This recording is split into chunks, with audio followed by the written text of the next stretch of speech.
Muito bom, satisfação imensa, tantos homens e mulheres aqui, né, dentro da galeria, no auditório, nesse espaço que a CPFL há muito tempo ajuda a proteger. Isto é, uma maneira de ser curadora.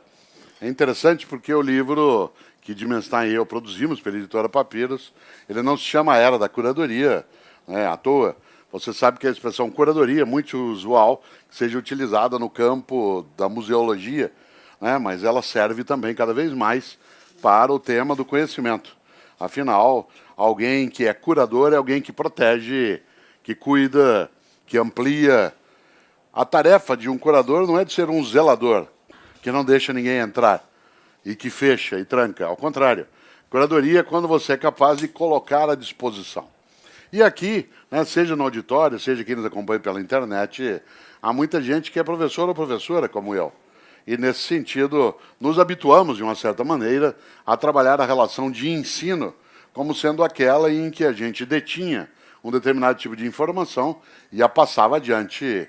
E não era quase a percepção de curadoria, era muito mais a relação ensino-aprendizagem.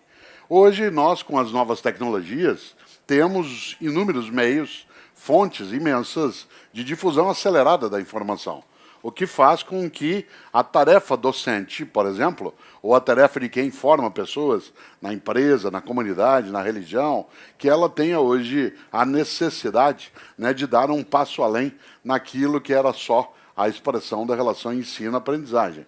Eu fui alfabetizado em Londrina, que é a cidade na qual nasci, e fui alfabetizado em 1960 por uma professora que já faleceu há muitos anos, chamada Dona Mercedes. Dona Mercedes era uma pessoa absolutamente encantadora. Nós íamos para a aula todos os dias com uma alegria imensa. Nós tínhamos por ela quase que uma obsessão, porque ela sabia coisas que a gente não sabia. Ela sabia o nome dos 7 primeiros reis de Roma, os 4 latinos e os 3 etruscos. Ela sabia a capital da Tanzânia. Ela sabia o peso atômico do bário. Ela sabia identificar uma mitocôndria. Ela sabia quais eram os afluentes da margem esquerda e direita, né, do rio Amazonas. Ela sabia a diferença entre um adjunto nominal e um complemento nominal. E nós íamos por uma alegria imensa, porque ela tinha algo que a gente não tinha, que era alguma fonte de informação que poderia ser conhecimento. Mas quando eu estava em Londrina, sendo alfabetizado, em 1960, não havia televisão na minha cidade. Não havia, claro, todo mundo digital que nós hoje temos. Eu quase não ia ao cinema, que era uma coisa rara. Não havia tantos meios de comunicação como nós temos hoje. Isto é, a única fonte de cultura letrada que nós tínhamos de forma direta era a Dona Mercedes. Por isso, a gente ia com um desejo imenso. Nossa relação com ela era uma relação erótica. Ela não era uma relação sexual. Ela era uma relação erótica. Nós tínhamos prazer em assistir a aula, porque ela nos colocava no mundo da natureza, no mundo dos animais, no mundo da geografia, no mundo da topografia. Por isso havia na aula dela um encantamento. Esse encantamento, pouco a pouco, foi sendo reduzido à medida em que Dona Mercedes se multiplicou de outros modos, por intermédio da televisão que chegou, do rádio que passou mais ouvido, né, daquilo que era a revista numa cidade pequena que passou a se difundir, e, é claro, nos últimos 20 anos, aquilo que é o mundo digital com a rede mundial. E hoje, ao toque de um dedo, todas aquelas informações que Dona Mercedes dominava e que nos encantavam, elas hoje são absolutamente portáveis, são móveis e acessáveis de maneira instantânea. Por exemplo, Dona Mercedes era capaz de nos desafiar com um jogo e dizer algo que é delicioso, que eu até desafio aqui, ela diz assim, 9 frutas que não tenham a letra A. 9 frutas que não tenham a letra A. Isso para crianças de 7 anos, né, é algo absolutamente encantador. E nós começávamos a gerar, né, então, vamos lá, 9 frutas que não tenham a letra A. Kiwi, pêssego, coco, umbu, banana tem um monte de A. O que mais? Kiwi, umbu, caqui tem, figo, E aí vai, tem muito mais do que 10, muito mais do que 20. Esse tipo de brincadeira, que era algo que, ao nos provocar, nos deixava um bom tempo em silêncio, pensando naquilo. Hoje, alguém poderia, enquanto ela fazia a pergunta, acessar, né, o seu mobile e rapidamente encontrar ali a informação. A brincadeira perdeu a graça. Dona Mercedes podia se tornar obsoleta, não se tornou. Porque Dona Mercedes, inteligente como era, decidiu que ela tinha que atualizar também ela, o software mental dela. E, portanto, em vez de recusar esse novo mundo que chegava, ela aprendeu a nele estar. Em vez de dizer algo que era apavorante, que era manifestação de uma informatofobia, isto é, uma recusa ao mundo digital, ela também não aderiu ao que é tolo, que é a informatolatria, que é a adoração do mundo digital. Em vez de ter informatofobia ou informatolatria, ela achou que ela precisava trazer para dentro de sala outras coisas que encantassem. E por isso as novas plataformas de conhecimento, elas começaram a ser trazidas no final até da carreira de alguém que já faleceu, mas que nunca ficou desatualizada. Dona Mercedes entendia muito bem o que era curadoria, nesse sentido de colocar à disposição com as ferramentas que se dispunha. No entanto, nós temos um impasse, hoje, especialmente no campo da comunicação. O Gilberto Dimenstein é jornalista, eu sou professor, ambos somos comunicadores, nesse sentido, né, de fazermos da comunicação nosso modo, né, de existência. E a comunicação, nos tempos atuais, ela exige que nós sejamos capazes de não mais apenas tornar disponível a informação, mas permitir que ela tenha qualidade, fazer com que haja mecanismos de seleção, auxiliar a construir critérios para a escolha. Porque hoje nós passamos o tempo todo por um tsunami informacional. Você, por exemplo, quando está aqui, quando nós estamos aqui, ou no auditório, ali na galeria, quantas coisas você não está sabendo que estão acontecendo? Há pessoas que, inclusive, ficam obsessivas, enquanto ela não se conecta o tempo todo e fica sabendo coisas decisivas para a vida dela, como, por exemplo, quanto ganha um jogador de hóquei no Canadá, qual é o nome da mulher que teve trigêmeos no Paquistão, qual é o nome da criança que desabou dentro de um buraco, né, no Chile, qual é o nome do novo animal de estimação do ocupante da Casa Branca. São coisas maravilhosas que as pessoas se ocupam o tempo todo. Haja vista que, quando há algum tipo de interdição, né, das redes digitais, quando há, por exemplo, algum bloqueio de uso, ou quando acaba, né, a bateria, entre aspas, que em breve será uma coisa ultrapassada, mas a bateria de algumas coisas, muita gente entra em pânico, porque ela parece que está isolada, que ela está sem comunicação. Você pega uma das redes sociais e ela sai do ar. Isso leva muita gente a entrar em desespero. Como que eu faço agora que eu não sei o que a minha amiga está comendo nesse momento? Se a minha sobrinha deu os 3 passos iniciais, qual é a paisagem que eu estou vendo daqui onde eu estou? É interessante porque esse tsunami informacional, ele acaba soterrando a cada um e a cada uma de nós com coisas que não necessariamente têm utilidade. Isto é, que não importam. Mas isso não é exclusiva desse mundo. Porque a escola também soterrou você com muita coisa absolutamente inútil. Se eu perguntar aqui agora, para quem nos assiste, quem está aqui ao vivo, está no auditório, está na galeria, cada um e cada uma aqui estudou pelo menos 15 anos de língua portuguesa. Pelo menos. Se eu perguntar aqui agora, não vou perguntar, mas se eu perguntar qual é a diferença entre um adjunto adnominal e um complemento nominal, você já soube isso um dia? Nunca soube. Você decorou. Lembra uma coisa, conhecimento é inesquecível. O que é esquecível é informação.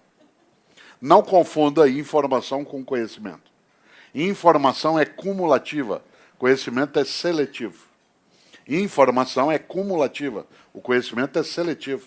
Aquilo que você esquece não te importa. A palavra importar, e o livro tem um subtítulo, o que importa é saber o que importa. Olha só, a palavra importar significa levar para dentro, portar para dentro, importar. Tudo aquilo que você leva para dentro e fica contigo, e que não vai embora, É conhecimento. Há uma clássica definição, fazendo um parênteses, no mundo da arte, porque muitas vezes se pergunta o que é arte. Várias vezes o Café Filosófico trouxe esse tema à tona, com muita gente que lida no campo da estética, e vale trazer. Há uma pergunta clássica que é o que é arte? E há uma resposta que é muito comum, que diz arte é tudo aquilo que sai com você e vai embora quando você sai do teatro, quando você sai do museu, quando você sai de uma exposição. O que vai contigo, não como furto, mas como apropriação. Olha a expressão, não como furto, mas como apropriação. Aquilo que você torna próprio, que você torna teu, aquilo é arte. A arte é o que vai contigo na hora que você sai do cinema. Você vai embora, na hora que o filme acaba. Conhecimento é o que vai com você quando você sai da aula, do debate, do programa. Interessante, porque a informação é cumulativa e o conhecimento é seletivo. Há pessoas que dizem que navega na internet. Não é verdade. Uma parte não navega, uma parte naufraga. Porque para você navegar, você tem que ter clareza do para onde você vai. Para você navegar, você tem que saber por que é que você está fazendo aquele movimento. E há muita gente que é soterrada no dia a dia por informações de múltiplas fontes, mas não as seleciona. A escola do Brasil, em grande medida, ela foi marcada por uma perspectiva ilustrativa, com um excessivo número de informações, sem lidar, de fato, com aquilo que seria importante. Claro, importante. Isto é, que pudesse ser levado para dentro. Por exemplo, não é casual que o método de avaliação mais usual no campo da escolaridade é a memória. Isto é, quantos e quantas que nos assistem fizeram provas e avaliações em que se recorria à tua memória e não ao teu conhecimento. Se recorria à tua capacidade de guardar informação. Por exemplo, a pessoa perguntava, o professor ou a professora, quais eram os símbolos do cobre, o símbolo do chumbo, o símbolo do ouro. E você tinha que guardar. Isso permitia, inclusive, uma coisa magnífica, que era a cola. O que era a cola? É um recurso à memória. Professores faziam com que você e eu decorássemos algo absurdo, que era decorar fórmula. Alguém decorar uma fórmula é o equivalente a você, todas as vezes que precisasse de uma régua, ter que construir uma. Não era o uso da fórmula que importava, era sabê-la decor. O que nos induzia, claro, a cola. E nós desenvolvemos tecnologia de cola de alto nível. Eu fui criador, na minha região, né, de um método que foi usado durante muito tempo, que eu aqui partilho, porque hoje não há mais necessidade, né, mas era você pegar uma xícara da mãe, colocar em cima de um papel, né, por exemplo, um papel, né, de escrita, e aí fazer um círculo em volta da xícara, recortar aquele papel, fazendo ali, né, uma bola de papel, cortá-la ao meio, para ela virar dois pedaços de lua, né, e escrever naquela meia-lua tudo que você precisava decorar, grudar uma taxinha nela e colocar sob a carteira. Claro que isso já existia em outros lugares, mas na minha região fui eu que introduzi. Né? E você, como ela ficava encaixada sob a carteira, manipulava com o joelho, né, de maneira que eu fosse e voltasse. Eu passava a tarde inteira fazendo isso. Se eu tivesse usado o mesmo tempo para estudar, eu estaria com aquele conhecimento comigo. Como eu não estudava, eu apenas criava um modo de decorar a informação, aquilo foi embora no papel que foi embora.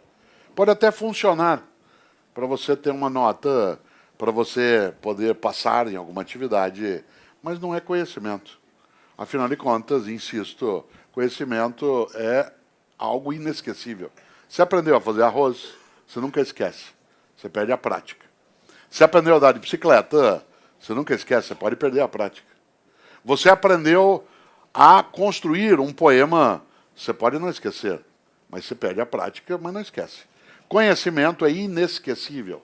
E nesse sentido, quando a gente altera a percepção sobre a diferença entre informação e conhecimento, a própria percepção de escolaridade, pegando um dos modos de educação, ela exige uma alteração na sistemática de avaliação.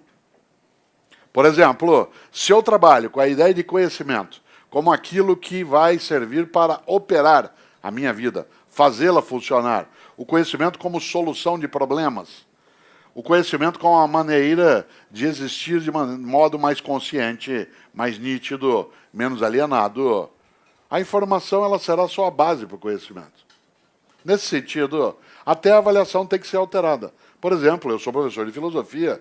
Durante muito tempo, quando eu dava aulas na graduação na universidade, eu nunca fiz prova sem consulta. Nunca. Nunca. Todas as minhas provas eram com consulta, inclusive eu admitia que o colega consultasse o outro colega. Por quê? Eu não jamais perguntaria numa avaliação o que estava escrito no livro, inclusive porque estava escrito no livro. E se já estava escrito, o que me importava que alguém dissesse que já estava escrito? Era só olhar o que já estava escrito. O que eu perguntava era a conexão daquilo com a vida da pessoa. E aí é claro que ela podia consultar o outro em relação a alguns conceitos. O conhecimento e a ciência se produzem coletivamente. E nessa hora você diz, ué, mas o outro podia ensiná-lo. Ótimo! Para aquilo é uma escola. Ah, mas aí você está avaliando de que jeito? Tem que alterar. Evidente? Se você observa, se fazia ali algo que era possível na área de filosofia. Não é todas as áreas que dá para fazer desse modo, como eu dizia. Mas em todas as áreas você consegue, de alguma maneira, impedir que o que se tem é mera informação. No ensino de medicina, no ensino de engenharia, por exemplo, para pegar duas áreas altamente sofisticadas em termos de formação, a utilização de mera informação, fazer com que quem decore o nome e o número de todos os ossos do corpo humano, o que um estudante ou uma estudante de medicina já passou, né, por essa fase, sendo que a pessoa não tem a capacidade de identificar problemas do cotidiano, que ela não consegue distinguir uma patologia de outra, mas ela sabe o nome. Isso coloca uma relatividade em relação a isso. Aliás, volto a esse polo, né? Não me importa que alguém decore o que está no livro, que eu quero é que ele saiba usar o que foi produzido. Por exemplo, se eu estava dando uma avaliação numa discussão em filosofia sobre natureza e cultura, que é uma questão clássica da filosofia, que volta para o campo da antropologia, o que é natural, o que é humano. Pega Levi-Strauss, que discutia, por exemplo, na sua obra, o cru e o cozido, a diferença entre aquilo que é mera natureza e aquilo que já é um mundo da cultura, que é o cozimento de alimentos, e assim por diante.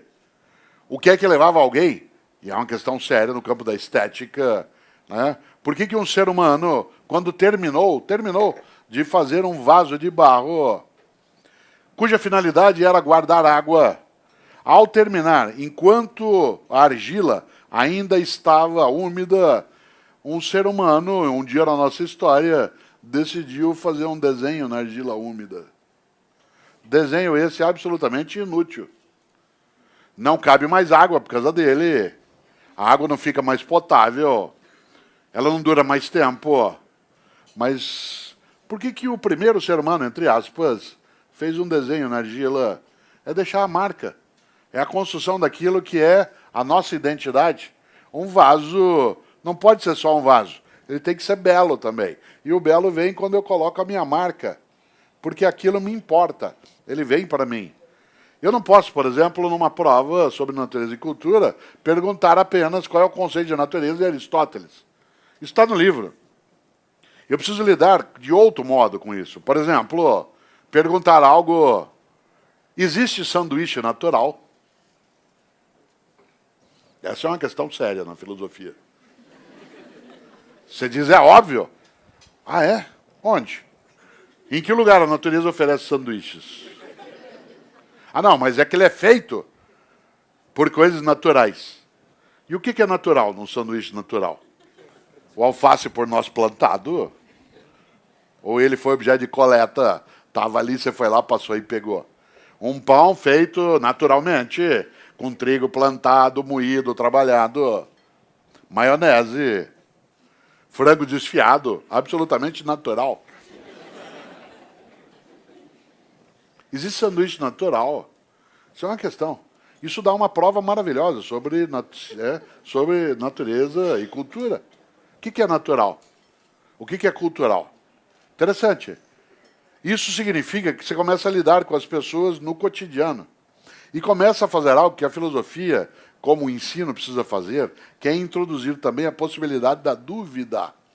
A dúvida, a curadoria não é aquela que passa a certeza. A ciência se constrói, em grande medida, a partir da dúvida, porque a certeza é reiterativa. Você fica dentro de onde já estava. É a dúvida que faz avançar. Será que isso é só desse modo? Como cantava Renato Russo, por que o céu é azul? Essas questões, que são questões infantis, num determinado momento, elas são exatamente o que faz com que a ciência dê os seus passos, isto é, o indagar, o colocar questões. E nós, numa escola, por exemplo, absolutamente reiterativa, memorial, absolutamente ilustrativa, o que se tinha não era o colocar à disposição para produzir reflexão. Ao contrário, muitos de nós aqui fomos educados em locais onde não era possível ter dúvida. A dúvida era uma coisa feia. Por exemplo, um professor de física dizia, como disse Isaac Newton, atenção classe, disse Isaac Newton, os corpos se atraem na razão direta das suas massas e na razão inversa do quadrado da distância entre elas. Alguma dúvida? A sala entrava em estado de choque. De vez em quando, algum aluno levantava a mão e o resto da classe dava risada. Quando você tem que rir de quem não tem dúvida, não de quem tem. E aí a professora falava, oi? Professora, não entendi. O que você não entendeu? A explicação. Qual parte? Toda ela. Então presta atenção, menino. Os corpos se atraem na razão direta das suas massas e na razão inversa do quadrado da distância entre elas. Entendeu? Não. Olha lá, de novo. E aí ela repetia dando ênfase vocabular, como se o menino tivesse um problema de audição e não de compreensão. Os corpos se atraem. Por que ela não explicava? Porque ela não sabia. Por que ela não sabia? Porque eu também posso não saber várias coisas que ensino, porque aquilo não foi apropriado por mim. Pode ter sido apenas decorado. Interessante. Nascido em Londrina, eu vim para São Paulo em 1967 e fui estudar em São Paulo na Escola Estadual Professora Marina Sintra, que existe até hoje, na Rua da Consolação, perto do cemitério. Primeiro dia de aula, fevereiro de 1968, naquilo que era o antigo ginásio, hoje o Fundamental 2. Lá fui eu para a sala de aula, recém-chegado do Paraná, com aquele sotaque carregado, falando porta, porteira, uma colher, por favor. Primeira professora que fez a pergunta sobre a chamada, que eu respondi presente, a classe toda deu risada pelo meu sotaque. Na época a gente chamava isso de bulir com alguém, hoje chama de bullying, certo? Antes era bulir, que é um verbo nosso antigo, né, que agora foi substituído, né, por um outro. E é interessante que eu falei, estou perdido, 14 anos de idade, em São Paulo, vou ser massacrado pelo sotaque, mas tinha que resistir bravamente. E eu fiz até sexta-feira, quando os deuses me salvaram. Entrou em sala o professor de matemática, que vinha pelo primeiro dia, recém-chegado de Salvador.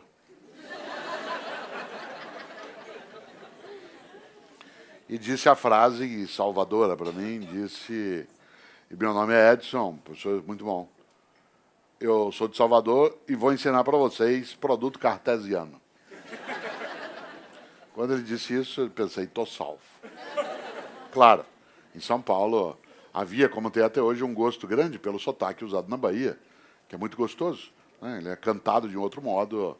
E aí, esse professor passou a nos ensinar um dia, ensinava ele produto cartesiano, função de x, coordenadas e abscissas, falava ele da fórmula de cálculo da raiz do delta.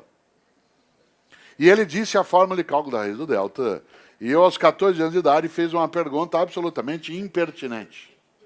Eu levantei a mão e disse, professor, para que serve isso? E ele disse algo que nunca esqueci. Mudou a minha vida como professor mais tarde, minha vida intelectual, meu modo de ação e de ensino. Eu perguntei, para que serve isso? E ele disse, um dia você vai saber. E ao ser informado disso, eu tomei a decisão inteligente de um ser humano aos 14 anos. Me desinteressei pelo assunto e falei, eu vou esperar esse dia chegar. E até hoje eu não sei. Eu sei a fórmula. B2 menos 4AC sobre 2A e mais alguma coisa. Para que serve? Não sei. Por quê? Porque eu não fui para uma atividade em que isso fosse necessário. Não me importava. E ele conseguiu que me importasse menos ainda. E por que ele não me explicou? Porque ele não sabia. Porque para ele também aquilo era uma informação e não um conhecimento. Talvez se ele soubesse, ele me diria, menino, você pode na sua vida ser um profissional que vai lidar, por exemplo, na área de saúde, com epidemiologia, estatística, isso vai ser importante. Ou você vai atuar na área da engenharia, de atuariais, você vai ter que fazer no campo da estrutura de cálculo, você vai trabalhar com planos, arquitetura, na produção, design. Ele poderia me dizer que quando a gente sai para uma viagem, a gente não sabe como é que vai estar o clima de maneira direta e o que vai precisar, e a gente leva algumas coisas que vai usar, outras não. Mas o que ele tirou de mim? O interesse. Isto é, o que importa é saber o que importa. E o que é que importa? Aquilo que está no meu ponto de partida. Aquilo que está no meu cotidiano. Paulo Freire foi tão nítido em relação a isso quando disse que você tinha que fazer a leitura do mundo para chegar até a leitura da palavra. Que as pessoas, para serem ensinadas, precisam ter no ponto de partida aquilo que está ligado à vida delas. E aí você chega ao que é preciso saber. Por exemplo, alguém tem que saber o nome dos 7 primeiros reis de Roma, os 4 latinos e os 3 etruscos. Claro, é uma informação histórica para você compreender alguns movimentos. Mas isso é ponto de chegada, não é ponto de partida. Não é daí que você parte, você chega aí, movimentando o raciocínio, a reflexão. A discussão sobre natureza e cultura, sobre o fundamento da verdade. Por exemplo, pergunto eu numa sala, uma árvore que caia sozinha agora, sozinha, numa ilha isolada no meio do Amazonas, quando cai, faz barulho. A tendência é dizer, claro. Você diz, como você sabe? Ah, mas é que a árvore quando cai faz barulho, mas você viu todas? Não. É as árvores que eu vi faziam barulho, ué. Então você conclui que as que você viu fazem barulho. Onde está o ruído? No teu ouvido? Ou na árvore que cai? Uma borboleta que voa e agora, sozinha, sem ninguém, numa ilha isolada da Polinésia, tem cor. Óbvio. Cuidado com o óbvio. Não necessariamente. Não, mas toda borboleta tem cor. Ué, mas nós não vimos todas. Qual é o nosso critério? É quantitativo? É por média? É por mediana? O fundamento da verdade é uma questão séria. De onde vem a força da nossa certeza? Se Cortella, se começar a fazer isso, vai produzir uma confusão imensa.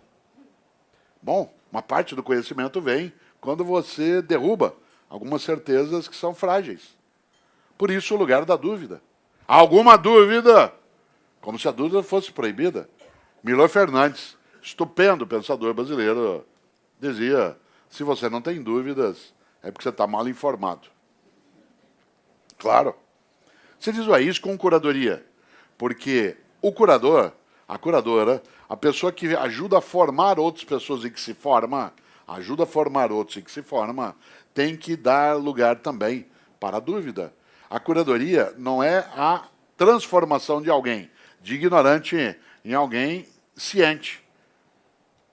Não é aquilo que Paulo Freire chamava de educação bancária, que é a suposição de que, por exemplo, um aluno, uma criança, é alguém que é uma cabeça vazia e que nós vamos preenchendo e colocando pouco a pouco, como se fosse uma conta bancária, que você vai depositando, e vez ou outra você faz uma prova, quer ver se vem fundo ou não no cartão. Claro que não. É a possibilidade, por exemplo, de trazer também à tona, não só as certezas, mas também aquilo que duvida, aquilo que espanta, aquilo que sai do óbvio. A curadoria de um conhecimento, seja na empresa, seja na escola, seja na mídia, é a possibilidade também da suspeita. A ciência, insisto, se constrói a partir, no movimento de avanço, da dúvida. Claro que a ciência tem que ter certeza, mas ela não pode só ter certezas, porque senão ela é só reiterativa. Senão nós ficamos o tempo todo prisioneiros do mesmo. A mesma praça, o mesmo banco, o mesmo jardim, as mesmas flores. Esta ideia coloca, portanto, a percepção da era da curadoria como aquela que abre a possibilidade para outras possibilidades.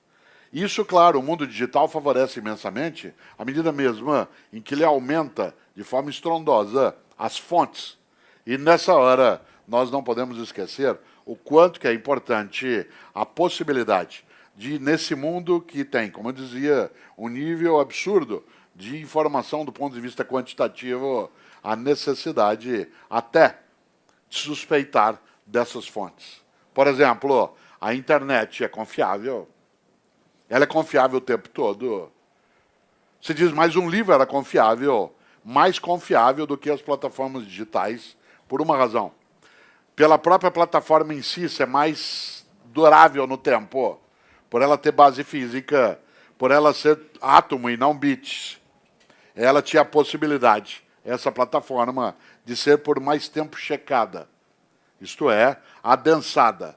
Hoje, o nível de velocidade da plataforma digital traz, por exemplo, discussão sobre a credibilidade em relação à informação. Você e eu sabemos o quanto é possível que qualquer um de nós edite coisas no mundo digital. Se fala em democratização da informação, mas também há uma banalização da edição também da informação. Há muita coisa que é absolutamente tola. Se você sabe disso, o número de frases que são atribuídas a grandes pensadores que circulam no mundo digital e que a eles não pertence. Há inúmeras frases na internet de coisas que eu nunca disse. Algumas eu deveria até ter dito. Algumas até me honro de supor que fui eu que disse. E aquilo vai repicando. E como diz Cortella, a vida é muito curta para ser pequena. Eu disse isso numa palestra e num livro. Mas a frase não é minha, é do Benjamin Disraeli, grande primeiro-ministro da Rainha Vitória, que um dia disse isso. A vida é muito curta para ser pequena. E como eu disse isso numa palestra, alguém ouviu. Eu citei o Disraeli. A frase começa a circular como da minha autoria. E eu já encontrei isso citado em trabalho acadêmico, né? Como uma frase minha. E tem outras coisas que eu não disse, e deveria ter dito, e algumas que eu nunca diria. E que alguém acha que eu diria. E aí me atribuiu a autoria. E vale isso em relação a uma série de circunstâncias. Isto é, há algo decisivo para os nossos tempos na curadoria, que não é só a disponibilização da informação, mas o auxílio à construção de critérios de seleção. Vou voltar àquele ponto. Não se confunda informação com conhecimento. Comer bem não é comer muito. Comer bem é comer de forma selecionada. Quem não tem critério não se alimenta bem. Hoje nós temos uma coisa magnífica, que é o self-service. Você entra num lugar que é self-service, você tem 15 tipos de salada, 20 de pratos quentes. Quem entra, olha aquilo e fala, nossa, que abundância. Mas se ele não tiver critério, ele se perde. Ele vai lá, pega várias saladas, na hora do prato quente, mistura carne de porco com carne de frango, com salmão. Pega estrogonofe e joga batata palha em cima. Fica com um prato sem nenhuma identidade. Quem não tem critério, nem alimentar-se corretamente o faz. Por exemplo, o Brasil criou uma coisa que para alguns é horror, outros não. Há pessoas que não apreciam, que é o rodízio. Rodízio de carnes. Pessoas que não apreciam, sabem o quanto isso é negativo. Mas eu que sou do Sul, sou paranaense, lá se chamava, há 50 anos, de espeto corrido. Que depois se tornou rodízio. Quem não tem critério, que acha que comer bem é comer muito, que muita informação é conhecimento, ele não consegue nem frequentar um rodízio. Ele vai amanhã à noite num rodízio, assim, olha, amanhã eu vou no rodízio à noite, não vou nem almoçar. E aí tudo que o passador, o garçom traz, ele aceita. Ele traz salmão, ele aceita, mistura com picanha, põe linguiça, põe frango com bacon. Depois de 10 minutos diz assim, não aguento mais. Está bem alimentado? Não, ele está lotado. Está preenchido. Aliás, quando o garçom passa, gentilmente ele estou por aqui, ó. Há pessoas que querem fazer isso no campo do conhecimento ou da informação. Quem não tem critério entra em desespero quando entra numa livraria. Ao entrar numa livraria, que vê tudo aquilo, diz, meu Deus, tem que ler tudo isso, saber tudo isso. Claro que não. Você compra o livro que está conectado àquilo que te importa. E o que é que te importa? O que faz com que auxilie a tua vida e a da tua comunidade a crescer. Você não tem que ler tudo isso. Nenhum e nenhuma de nós faz isso. Lê todas as coisas, procura tudo. Ao contrário. Insisto, há pessoas que não tendo critério, ela entra em pânico ao caminhar dentro de uma livraria. Porque ela acha que ela tem que saber tudo. E claro que não. Por exemplo, eu, por conta até da idade, eu cada dia sou mais criterioso para algumas coisas. Em relação à amizade, em relação ao que eu leio, em relação ao que eu assisto. Eu não quero gastar meu tempo de existência com aquilo que não importa tanto.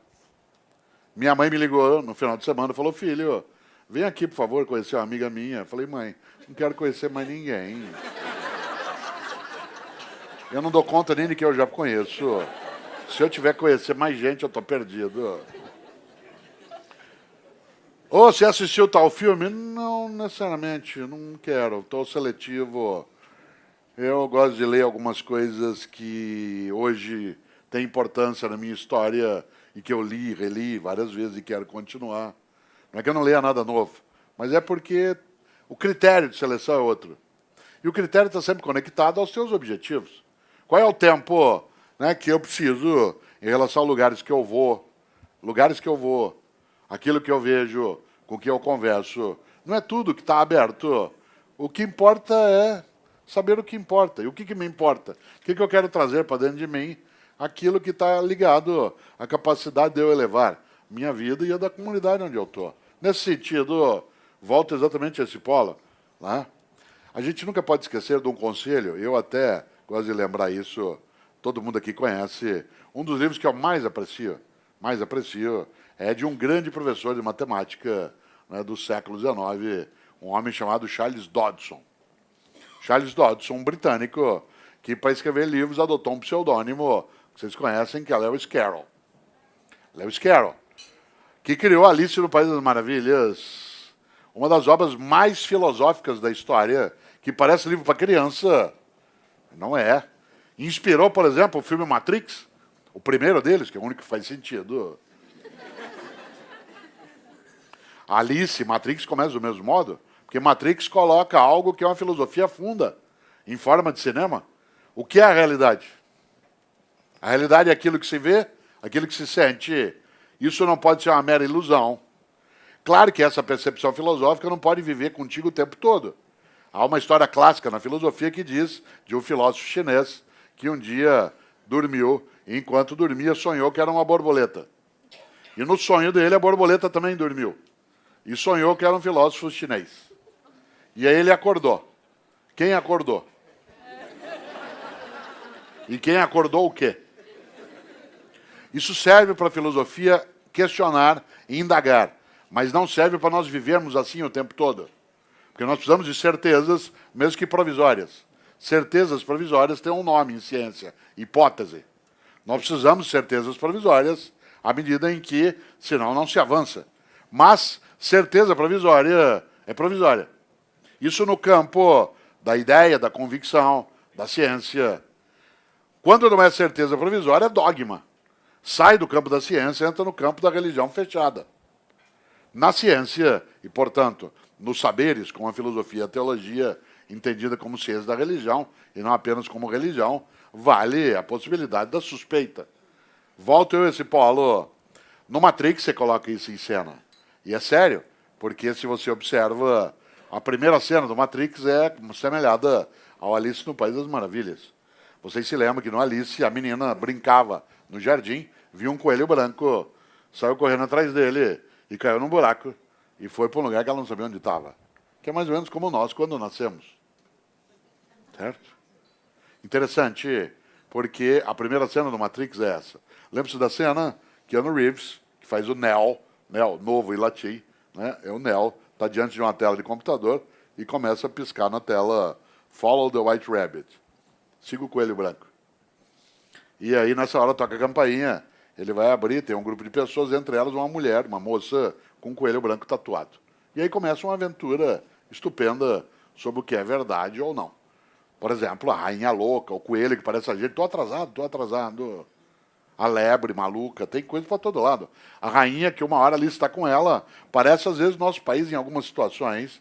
A rainha está com a Alice está presenciando com a rainha uma execução, uma decapitação. A pessoa está perdendo a cabeça, literalmente. E a Alice vira para ela e fala assim, o que ela fez? Falou, não sei. Falou, como não sabe? Falou, então, hoje vai ser a execução, amanhã vai ser o julgamento, depois da manhã vai ser o crime. Ela falou, mas isso não faz sentido. Falou, aqui faz. Aliás, no Alice Atrás do Espelho, ou Através do Espelho, que é uma outra obra do Lewis Carroll, tem uma conversa entre Alice e o Humpty Dumpty, em que ele está dizendo algo a ela e uma hora Alice diz, mas as palavras não significam isso. E o Humpty Dumpty diz, não importa o que as palavras significam, o que importa é quem é o Senhor. O que importa é quem manda. Aí a palavra vai significar o termo que ela tiver. Ora, Lewis Carroll, professor de matemática, um homem que construiu a partir da matemática algo decisivo, que é a literatura. Lá uma personagem maravilhosa, que todos conhecem, minha predileta, que é um gato.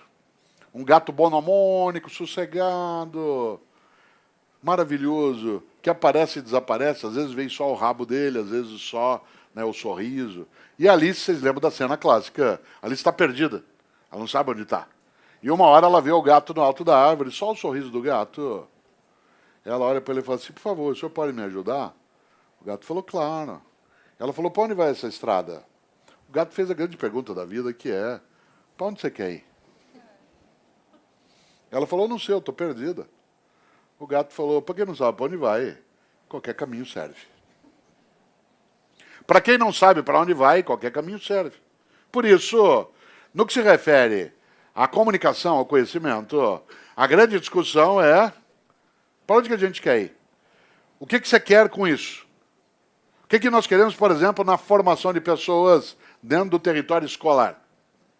Qual é o conhecimento que importa?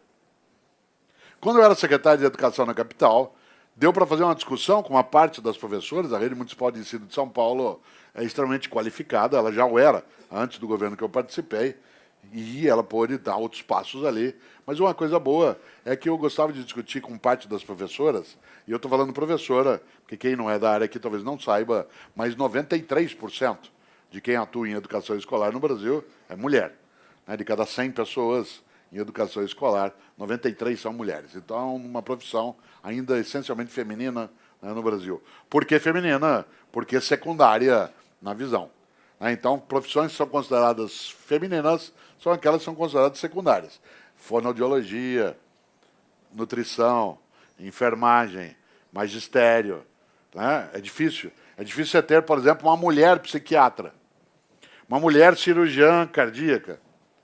É difícil. É um país que fala ainda, né, nos passos de igualdade, mas ainda cria, né, alguns clusters que são muito isolados. A área de educação, ela carrega um pouco isso. Não é para todos os países do mundo. Há países em que o maior número de professores, pessoas na docência, é composta de homens. Né? Mas aqui, esse mundo... E eu discuti com os professores o seguinte, não deem tarefa para casa no ensino fundamental no final de semana. Não deem tarefa para casa no final de semana. E aí qual era a pergunta que se fazia? Mas e como é que vai caber a matéria? A pergunta é o que tem que caber? Qual é o conteúdo que tem que caber? Como é que você seleciona? O que você vai ensinar, por exemplo, no fundamental? Tudo? Tudo o quê? Para quê? Ah, mas se eu não der tarefa, aí não dá tempo de dar o conteúdo. Mas como é que você selecionou esse conteúdo? Se o conteúdo é seleção, eu sou um professor de filosofia, o que eu vou ensinar durante um semestre? Eu preciso fazer uma escolha. E toda escolha tem dentro dela uma abdicação. Eu vou ter que selecionar, num curso de filosofia, determinados temas, textos, que importem para aquele tipo de projeto. Eu não posso dar tudo o que tem que ser dado. Por exemplo, uma parte de nós estudou matemática, que é a mais humana das ciências. A matemática é a mais humana das ciências, porque ela é absolutamente criação humana. É poesia pura. Tudo que a matemática lida não existe. É invenção humana. Você nunca viu uma matriz ou uma derivada sentada tomando uma água. Você nunca viu um triângulo isósceles andando em algum lugar. A matemática lida com pura abstração. Existe a maçã. Existe duas maçãs, mas não existe o dois. Existe o igual, mas não existe o sinal de igual vivo. A matemática é a criação humana e ela foi ensinada para muitos de nós como suplício. Por que suplício? Porque é desvinculado da nossa vida. Que nem física. Até hoje, alguns ensinam na área da física, o aluno tem que aprender como é que se calcula a trajetória de uma bala de canhão, que tem tudo a ver com a existência dele. Ou, problema, 2 pedreiros constroem um muro e fazem 2 metros por dia. Quantos metros construirão em 5 dias? O que isso tem a ver com a criança? Numa cidade grande. Ele diz assim, não, mas é bom porque ela aprende a fazer muro. Se ela for uma feitora de muros, ou tiver numa região onde isso é, Paulo Freire chamava isso de tema gerador, ajuda. Agora, essa abstração, a tarefa da curadoria é impedir, por exemplo, que você e eu, ou dificultar que você e eu fiquemos iludidos com aquilo que é mera ilustração. Isto é, que nós sejamos capazes de suspeitar, acumular e procurar sozinho, ter autonomia em relação ao conhecimento. Olha que coisa boa. Volto aqui a um ponto. Eu fui alfabetizado numa cartilha que umas pessoas aqui também foram, chamada Caminho Suave. Uma ótima cartilha. Mas, como qualquer livro, não é bom sempre, em qualquer lugar, para qualquer pessoa. Na minha cartilha, Eva via uva. E eu, Cortella, também via uva. Porque eu nasci em Londrina, uma cidade agrícola. Portanto, uva fazia parte da minha existência. Em nome da igualdade metodológica, o que é uma tolice, em nome da igualdade metodológica, se usava essa mesma cartilha em Caicó, no sertão do Seridó, no Rio Grande do Norte. Onde, em 1960, no ano que eu fui alfabetizado, tinha um menino chamado Cícero, que foi alfabetizado com a Caminho Suave em nome da igualdade metodológica. Em 1960, em Caicó, no sertão do Seridó, Eva via uvas e Cícero não via. Resultado, uva não fazia sentido para ele. Não importava. Qual foi a consequência? No final do primeiro ano, ele não conseguiu aprender a ler e escrever. Foi reprovado. Qual foi a grande saída científica? Fazê-lo fazer de novo o mesmo ano inteiro, com a mesma cartilha, com a mesma Eva, vendo as uvas que ele não via. Como ele continuou sem vê-las, elas ficaram abstratas. Ao chegar no final da segunda vez que ele fez, ele foi reprovado de novo. Qual foi a saída inteligente? Fazê-lo fazer pela terceira vez. Com a mesma cartilha, com a mesma Eva, vendo uva que não tinha a ver com a realidade dele. Ele foi reprovado pela terceira vez. Na terceira vez, o pai tirou ele da escola. Falou, meu filho não dá para o estudo, vai trabalhar na mão, na enxada. Não precisava ser essa cartilha. Podia ser uma ótima, de uma professora da região aqui de São Carlos, no estado de São Paulo, que era a cartilha da Sodré. Que é uma cartilha maravilhosa, que quando ia ensinar encontro consonantal, que é uma coisa magnífica, mas difícil de uma criança aprender, para ensinar o encontro da consoante D com a consoante R, a palavra e o desenho para ela aprender era dromedário. Que é uma coisa do nosso cotidiano. Você está andando, passa um monte de dromedário para lá e para cá. Para ensinar o dígrafo, LH, dígrafo, que parece encontro consonantal e não é. O dígrafo é LH. Para a criança aprender a palavra e o desenho era lhama. Que é uma coisa do teu cotidiano. Você tá, ela sai dos Andes e vem andar. Atenção. Eu, Cortella, filho de professora com bancário, pais alfabetizados, família que viajava, que podia ir ao cinema, em casa tinha jornal. À noite, nós ficávamos ouvindo os adultos conversarem, os amigos dos pais eram alfabetizados. Você ia aprendendo toda a sintaxe do idioma a partir da conversa dos adultos. Podia, na vida, nunca ter encontrado uva, lhama ou dromedário. Mas eu tinha outras fontes de conhecimento. E o Cícero? Que não tinha onde encontrar. Com pais sem alfabetização. Sabe qual é o resultado? Hoje nós estamos aqui agora, no auditório, na galeria, e de repente eu olho, lá está o Cícero, atrás aqui da pilastra, com a vassoura na mão. Eu falo, Cícero, mesma idade que eu, vem aqui, senta aqui com a gente, você se interessa, nós estamos falando de coisa que tem a ver com você também. Provavelmente ele com a cabeça baixa, pô, professor, obrigado, mas isso não é para mim, não. Isso é para gente como vocês. Eu sou burro. A professora falava isso para mim. Eu só sei trabalhar com a mão. Então, o senhor faz esse favor para mim? A hora que o senhor terminar a sua aula, o senhor me chama que eu venho varrer aqui o espaço. Isso eu sei fazer direito. Tem milhares de Cíceros para o país afora. Milhares. Uma parte deles foi criado por elites predatórias, políticos patifes, classes médias acovardadas. Uma outra parte foi criada por nós, sem precisar de capitalismo internacional, imperialismo yankee. Foi criado por meio da distração. Foi criado pelo modo como a gente às vezes esquece que a tarefa da educação é gerar autonomia. E a geração da autonomia, isto é, a capacidade da pessoa procurar, dela construir-se e construir a comunidade onde ela está conectada à ideia dela lidar com aquilo que importa. Mas você diz que ela vai lidar com aquilo que importa, então eu só vou ensinar aquilo que o aluno quiser aprender. Não, você vai partir daquilo que ele já sabe para chegar onde ele precisa saber. Eu não posso ensinar Platão, Aristóteles, Heráclito, Parmênides, Zenão, Anaxágoras, Anaxímenes, Tales, Pitágoras, de modo abstrato. Tem que partir do cotidiano dele, das questões que ele tem, e aí eu vou chegar àquilo que é necessário naquela reflexão. Eu tenho que seduzi-lo naquele conhecimento. Eu tenho que partir do que ele já tem para chegar naquilo que ele ainda não tem. A minha tarefa não é o de um ensinante, mas é de um curador ou uma curadora, no rádio, na TV, dentro daquilo que a gente faz na empresa, é levar as pessoas, a partir do que tem, chegar àquilo que é necessário para ela e para a comunidade. Por isso, aproveitando esse nosso tempo final, quero amarrar um pouco, e a gente vai abrir, né, um tempo de reflexão, de diálogo entre nós. De fato, o que importa é saber o que importa. Você diz, ué, mas e quem é que vai decidir isso? O indivíduo, no primeiro momento, a comunidade pedagógica, se for um trabalho escolar. Quando você estrutura, não quais são os conteúdos, no sentido de estruturar algo, quem aqui é da área sabe que, estranhamente, tem um nome policial, que é grade curricular. Não chama grade à toa. E nem há pouco tempo, escola era cuidada por uma coisa chamada delegacia de ensino. Não chama grade delegacia à toa. É para você criar um mecanismo de aprisionamento. E esta lógica, ela tem que ser rompida com alguns movimentos. Um deles é perceber que é necessário uma estrutura de formação que gere autonomia. A autonomia não é frouxidão.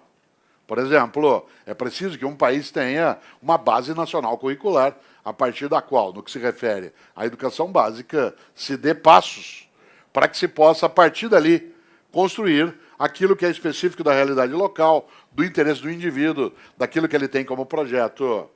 Ciência não pode dispensar uma base comum de formação, mas uma base comum é diferente de uma amarração constrangedora numa única direção. Por outro lado, uma coisa é uma base nacional curricular, outra coisa é a metodologia de ensino. E essa metodologia, eu não tenho dúvida, ela tem que partir daquilo que é sabido para chegar àquilo que não se sabe. Por exemplo, eu sou professor há 42 anos. Aqui lendo meu currículo, professor titular de universidade, doutorado, etc, etc. Mas o aluno que tem aula agora comigo, por exemplo, na universidade, ele não conheceu Ayrton Senna. Quando ele nasceu, o Senna já tinha morrido há alguns anos. Ele não tem ideia do que se fala do indivíduo, do esforço, da prática no esporte, daquela... É outra lógica. Meu aluno não tem nenhum tipo de conexão com o atentado às Torres Gêmeas. Porque quando ele nasceu, as Torres Gêmeas não tinham ainda sido derrubadas, mas quando ela foi derrubada, ele tinha 3, 4 anos. Cada pessoa aqui que nos assiste ou está sentada agora tem aquilo como memória. Cada pessoa aqui sabe onde estava e o que estava fazendo naquela terça-feira, 11 de setembro de 2001, 8h15 da manhã. Para você é memória, para ele é história. Ele leu sobre aquilo. Diz, ué, isso conosco. Como é que eu ensino filosofia para alguém que está numa outra realidade? Você diz, não, ensina qualquer coisa. Não posso. Aí eu vou, eu dou um passeio e vou até aquilo que é o passado e trago a força. Não. Eu tenho que partir da música. Eu tenho que ouvir, eu tenho que aprender. Só é um bom ensinante quem for um bom aprendente. O curador não é aquele que já sabe. A curadora não é aquela que já sabe, é aquela que aprende junto. Eu preciso, por exemplo, entender o que meu aluno lê. O que eles lê? Essa nova geração. Eu tenho que assistir Game of Thrones. Eu tenho que ler livro de vampiro. Entender porque que essa geração tem a sua sexualidade ligada ao pescoço. Que é uma coisa forte na história. Porque o terror é sensual. E o terror sendo sensual, há toda uma geração que lida, né, com essa condição. Por que eu estou lidando com uma geração que tem dificuldade na compreensão de conceitos escritos e que precisa usar imagem de novo? Os emoticons, eles são a falência da comunicação escrita. E eu termino um texto dizendo e fico muito feliz. Deveria bastar isso? Não, você põe uma carinha rindo. Desenha para eu entender. Gostei demais do que você me mandou. E junto vai uma mão fazendo aplauso. Nós estamos voltando às cavernas. Nós vamos escrever de novo. Vamos ao mundo da hieroglifia. Vocês já imaginaram? Não, mas é porque é mais claro. Como mais claro do que obrigado? Do que estou feliz. Eu preciso pôr um rosto rindo. Fiquei triste. E além de escrever, fiquei triste. Ainda põe um rostinho com a lágrima. Eu preciso entender por que aqueles com quem eu ajudo a formar, ele tem dificuldade de compreensão disso. Por que ele ouve tal música? O que o emociona? E agora chega ao ponto final disso, nessa reflexão. O que o emociona? Porque o conhecimento vem da emoção. Você sabe que mover, em latim, é aquilo que te move, o que mexe contigo. Você só aprende, de fato, o que mexe com você. O que é que te toca? Não é que você aprende o que mexe, é o que mexe com você que te faz ficar em estado de prontidão para o conhecimento. Você só foi aprender a cozinhar quando você teve isso como uma necessidade ou como um prazer. Alguma coisa mexeu contigo. Você foi aprender um poema, você foi aprender algo no campo da química, você foi para algo no campo da física, quando aquilo mexeu com você. O que é que te emociona? O que importa é saber o que importa. E o que importa? Aquilo que nos emociona, aquilo que nos toca, aquilo que mexe conosco. Se eu sou um formador, eu preciso saber o que mexe com as pessoas. Eu tenho que passear um pouco no mundo delas para saber o que está mexendo com elas. E eu posso ajudar a formá-las. Mas neles também me formo. Porque, é claro, nesse passeio que faço como docente, vou aprendendo, inclusive, coisas que não sabia. Daí que a curadoria ele é um processo de reciprocidade. Mas, e agora fechando no tempo nosso, é necessário, acima de qualquer coisa, que a gente não esqueça do Milor. Se você não tem dúvidas, é porque está mal informado. No entanto, se a gente observa, não se constrói um conhecimento, não se constrói formação só na dúvida, mas sem ela, isso fica fraturado. Nesta hora, volto ao título do livro, A Era da Curadoria. O que importa é saber o que importa. Qual curador eu desejo? Qual curador eu desejo? Aquele ou aquela que torne disponível para mim o que eu preciso para que eu possa fazer o que me emociona, me toca, que é necessário e que auxilie também a minha comunidade a fazê-lo. Aquilo que contempla o indivíduo e a comunidade. Não é só o indivíduo, não é só o disperso na comunidade, mas que trabalhe com essa dupla conexão. Nesta hora, aquele ou aquela que se dispõe na área da comunicação, na área da docência, na área da formação empresarial, a fazer o que se chama de formação de pessoas, precisa perceber o quanto que o conceito de curadoria está conectado, e aí eu vou fechando, ao sentido original até etimológico, porque a expressão cur, né, em latim significa cuidar. Cuidar. Por isso, Procurador. O procurador. Curar algo é cuidar. Há uma palavra aí maravilhosa que vem de cura também, que é curioso. Curioso é a pessoa que cuida de algo, que fica atrás daquilo. Claro, nós perdemos uma parte da curiosidade em relação a algumas coisas e hoje temos outras curiosidades. Mas a ideia de curador é aquele que cuida. Cuida do quê? Cuida para que nós sejamos capazes de não ter um conhecimento que não é conhecimento, que é mera abstração, que é informação, que é só acúmulo e que serve para nos levar a algo que, em grande medida, às vezes, a formação leva, que é o espírito de Cristóvão Colombo. Colombo, quando partiu, não sabia onde ia chegar, e quando chegou, não sabia onde estava. E uma parte das pessoas se movimenta nessa direção. Por isso, volto ao ponto. Será que eu preciso saber todas as coisas? Claro que não. Uma pessoa sábia não é aquela que tudo sabe, é aquela que sabe o que é necessário saber para que ela viva de maneira elevada e a sua comunidade também. Conhecimento é partilha. Eu tenho um hábito, quando eu vou autografar algum livro meu, eu sempre coloco nele uma virtude. E no livro, né, a Era da Curadoria, eu escrevo repartir. Porque curadoria é a capacidade de partilha, né, a possibilidade de você construir aquilo que ajuda ali o indivíduo e o coletivo. A última coisa que digo, e aí se coordenará aqui, né, uma conversa, né, a partir das falas, quem aqui está, né, na organização nos ajudará a fazer isso, a gente passa um tempo, né, na reflexão. A última coisa que quero lembrar é exatamente, primeiro, não esquecer, né, do Lewis Carroll, né, para quem não sabe para onde vai, qualquer caminho serve. Em segundo lugar, lembrar que a ideia de importar é aquilo que você leva para dentro, que você guarda, que fica contigo. Tal como um dia Drummond, né, no seu poema Memórias, termina dizendo: pois as coisas findas, muito mais que lindas, essas ficarão.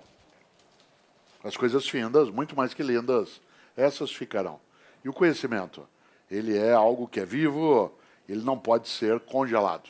Por isso, desejo que quando cada um e cada uma de nós olhe a nossa tarefa, na formação nossa e de outras pessoas, que a gente seja capaz de fazer algo decisivo, que é uma biópsia do que fazemos. Há pessoas que, quando falam sobre formação e educação, só fazem autópsia, só identifica a causa-mortes.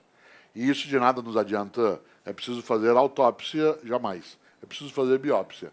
Na autópsia você só diz, ó, não funciona, não dá certo. Na biópsia você pega uma coisa viva, vê o que ela tem de problema e procura corrigi-la para ela continuar viva. Por isso, a era da curadoria exige cada vez mais biópsia e menos autópsia. Se você não tem dúvidas, é porque está mal informado, por isso, pergunto eu, num lugar de gente inteligente, alguma dúvida? Obrigado.